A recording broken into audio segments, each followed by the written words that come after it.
Our readings for this fifth Sunday in Ordinary Time focused on the reality of suffering.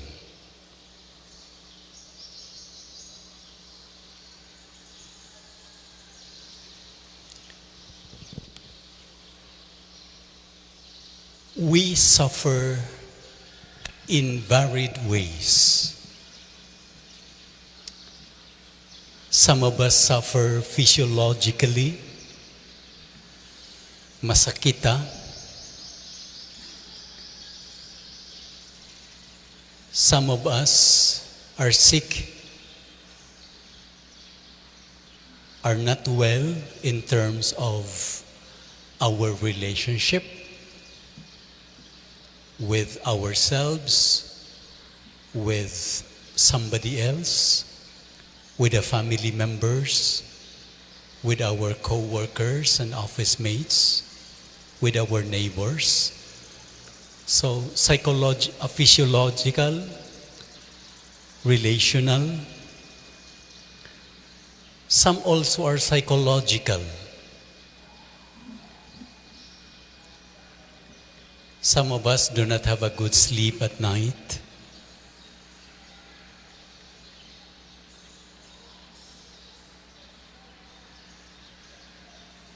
It can be in relation to some addictions and dependencies. But the sickness can also be moral and spiritual. We're living in sin, and we are having a spiritual crisis. We have so many questions and whys towards God, and until now remain unanswered. And they caused sufferings to us. That is why, humanly speaking, or in the eyes of the world, suffering is something that as much as possible we want to avoid. We don't want to get sick in different forms, in different ways. Would it be physiological, psychological, relational, moral, or spiritual? As much as possible, we don't want to be sick because it drains us financially. It drains our time. It drains our energy. And we see suffering as a problem. And because it is a problem, we seek for solutions.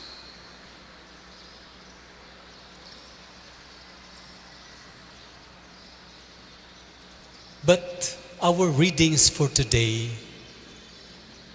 look at suffering in a totally different manner. There is a spiritual vision that is being used in looking at suffering. Suffering from the biblical perspective is not just a problem to be solved. It is a mystery. It is a mystery that we can understand, but the more we understand it, the more there is to be understood.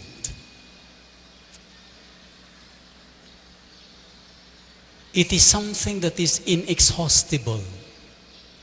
We cannot totally grasp the purpose, the meaning, and the existence of suffering.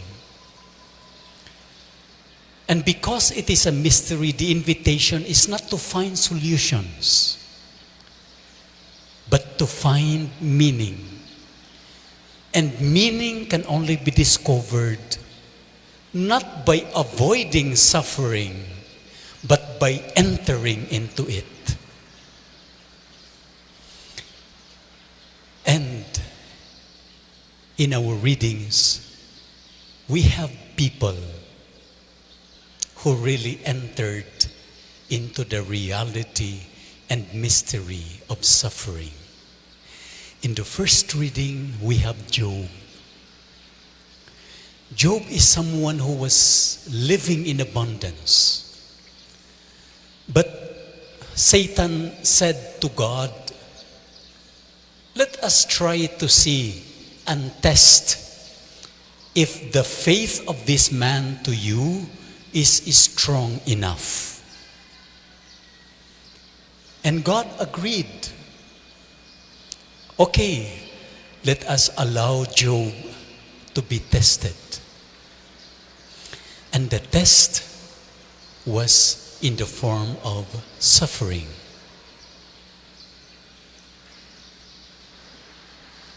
Slowly and gradually,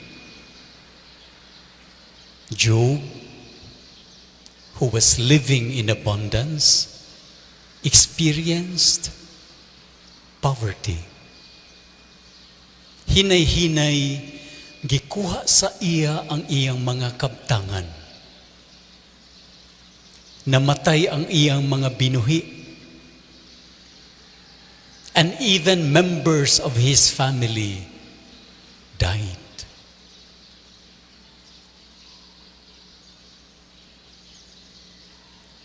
And then, Job was sick. And like anyone else, anybody else, when we are sick, we question God. Lord, where are you? Lord, why am I suffering? Lord, for how long will I suffer? When we suffer, we ask so many questions to God. But you see, God remains silent to the questions of Job. Because God knows that Job will be able to enter into the very mystery of suffering if he will not hear the answers of God immediately.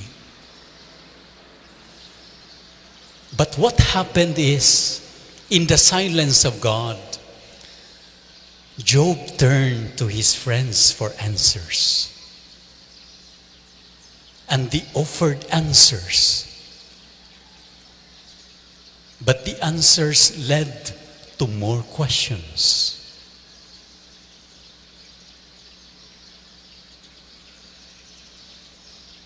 Job really suffered.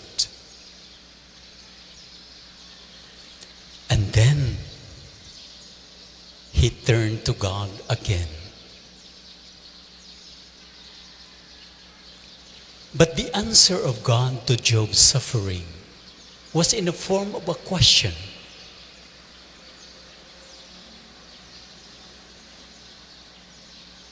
God asked Job, Job, where were you when I created the world? God is telling Job, your questions are easy questions. You need to ask more difficult questions. There are still questions that you have not asked Job. And in this dialogue between Job and God, God is telling Job, there are still many things that you need to learn and understand.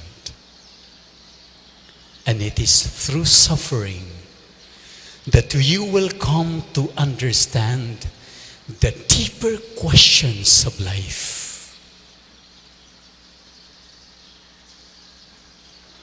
And then, to cut it short, when everything was taken from Job, Job declared these words. The Lord gave, and the Lord has taken away. Blessed be the name of the Lord.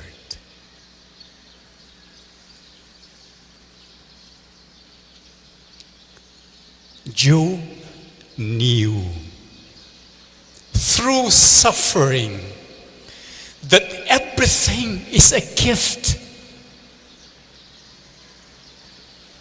Everything is a gift. And God can take it anytime and in any way He wants.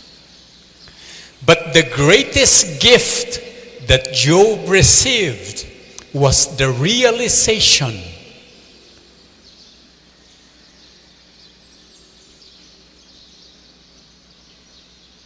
that when everything is taken away, the Lord continues to care and love him. And that is the greatest gift that satisfies the heart of Job more than the abundance of life, more than anything else. Having the Lord as the center of his life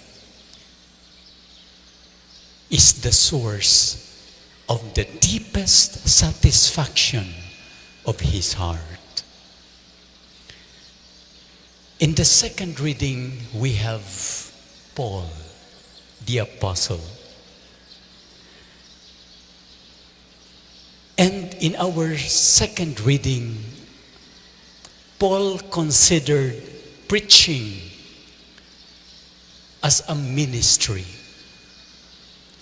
And he sees preaching as the only thing that matters in his life. Meaning to say, if he will not preach, his life will be meaningless. His life will be useless. This is the only thing that matters to him.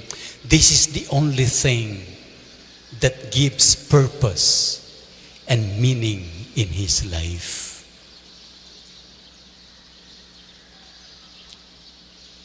And so, he considers preaching not as a profession where he can gain something, where he will receive a good salary. He looks at preaching as a vocation. Preaching is not something he chose. Preaching is something that chose him. Preaching is a call. It is a call from someone who loves him. And it is a call in which he freely responded. And he considered it as a vocation. And because it is a vocation, the real reward is not on the salary, is not on what he will receive, but the satisfaction is experienced in the giving of self in this preaching ministry.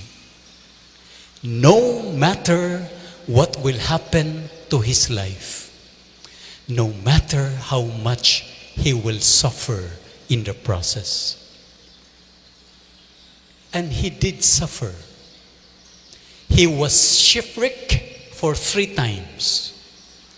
He was imprisoned not less than 3 times. And the last imprisonment was in Rome. Ugunya dito sa Roma, dito siya giputlan sa iyang liog ug namatay. He suffered a lot. But he saw suffering as the key as the reality for him to enter into the beauty and vocation of preaching.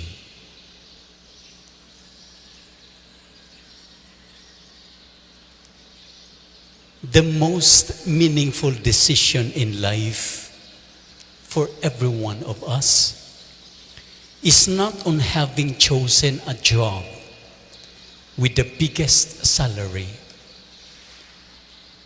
but the one in which we will find the greatest satisfaction.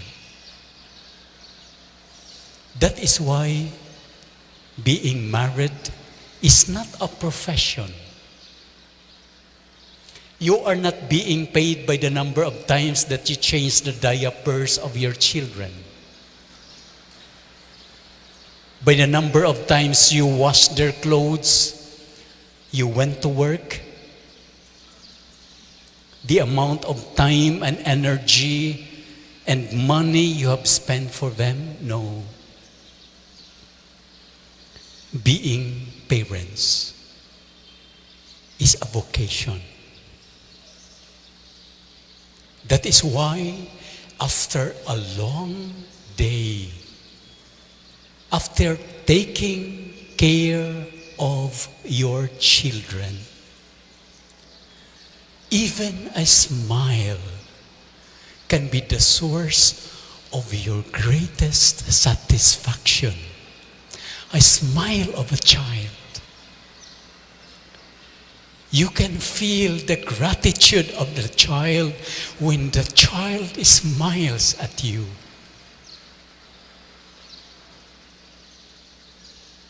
When you see your child growing, when you see them passing during graduation time,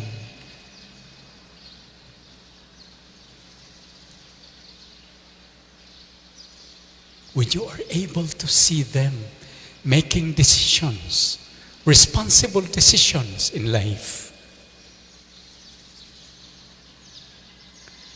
For you who are teaching, it's natural for a teacher to find a school in which you will be provided with a higher salary. That's fine. But more than that, teaching is a vocation. The greatest satisfaction is not when you receive your salary. The greatest satisfaction of a teacher is when you see the eyes of your students sparkle because they understood the lesson. Right?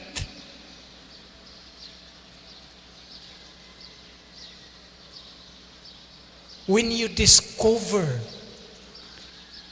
that they studied hard because they enjoyed the learning process in the school, because they see someone who is very dedicated and willing to suffer to impart the knowledge that students need to understand.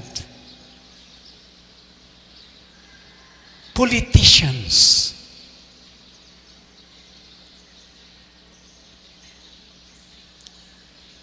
you don't feel the greatest satisfaction in the salaries you receive, or in the perks that you receive. No. You feel satisfaction if the project you have done, you have built, the gymnasium and the basketball court that you have built without corruption. You see the youth playing there. When the funds that you use so that the quarantine area will be livable for those who are recovering, that will satisfy your hearts. That is why Pope Francis said, politics is a lofty vocation. It is not a profession. It is a vocation. And St. John Paul II once said, the deepest and most authentic meaning of life is that of being a gift, which is fully realized in the gift of self, in the giving of self. Whether you are a mother, whether you are a teacher, whether you are a priest, whether you are a choir, a lector, an office worker, a businessman, the greatest satisfaction is not on the salary or the profit. The greatest satisfaction comes from the giving of self. When one day you realize that you are making a difference in the lives of people. And that is what Jesus did in the gospel. He healed the sick. He cured the sick. He expelled demons. And in doing that, he was proclaiming of the reign of God. When Jesus healed the sick, he was not just healing the sick so that they will recover. He was actually proclaiming that God's power is more powerful than sickness, than suffering. And that is the good news. And he did not heal everyone. He went to other villages to preach and to heal other people who were sick. He did not heal everyone because suffering has a purpose. Suffering can draw us closer to God. Suffering will make us realize the value of relationships in the family, where you are willing to let go of your properties just to save someone, a member of the family who is confined in the hospital. In suffering, we realize what is really important in life.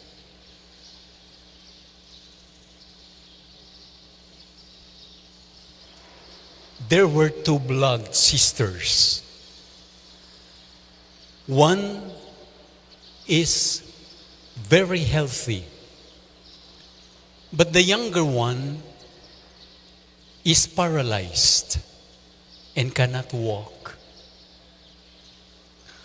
So they saved money because they wanted to go to a pilgrimage in Lourdes and to pray there and to immerse this paralyzed sister to this miraculous water.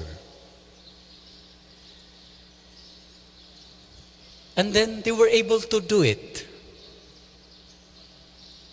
But after the immersion, they came out from the water with the younger sister still paralyzed.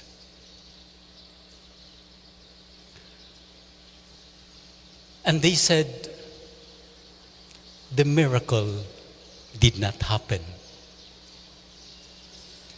But when they were about to leave the shrine, something happened to the elder sister, the one who was healthy. She knelt down, and with all her tears, and at the top of her voice, heard by her younger paralyzed sister, she said, Lord, from now on, I will carry my sister. I will be her feet.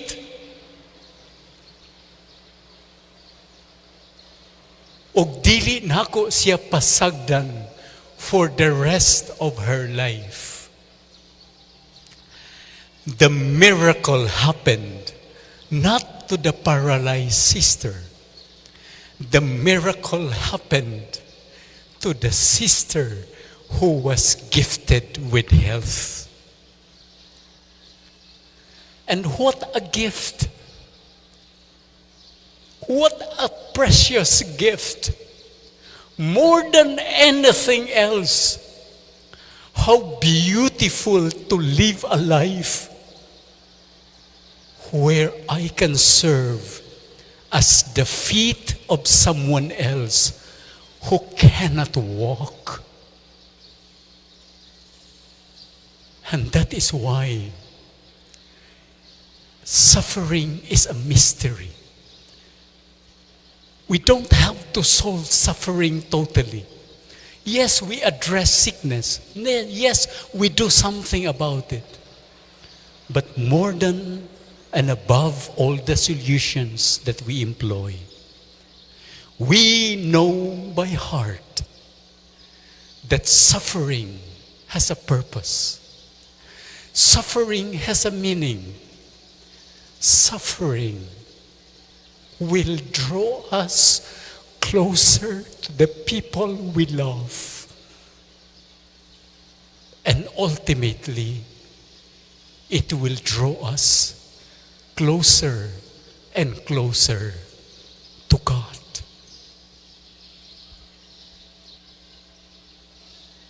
That is why when people ask me, Bishop, are you now cancer-free? I just smiled, and deep inside my heart I say, it doesn't matter whether I am cancer-free or not. What matters most is, even if I have cancer, I will continue to give my life every day to the church, to the diocese that God has entrusted me. And every day I will do that, even if I suffer, even my body feels the pain. Because the greatest satisfaction of every person does not come from anything that we receive.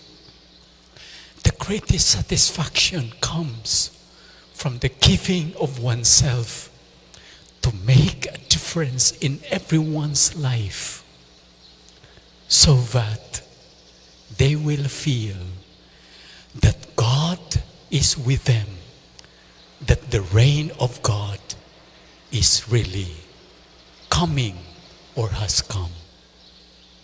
May we continue to live a life for others, especially those who suffer. And those of us who suffer, may we accept suffering and consider suffering as a mystery. Not something that we totally solve, but something that we enter into and discover its meaning, its purpose, and appreciate that it is doing something good for us, for everyone in the family, for everyone whom we encounter in our lives.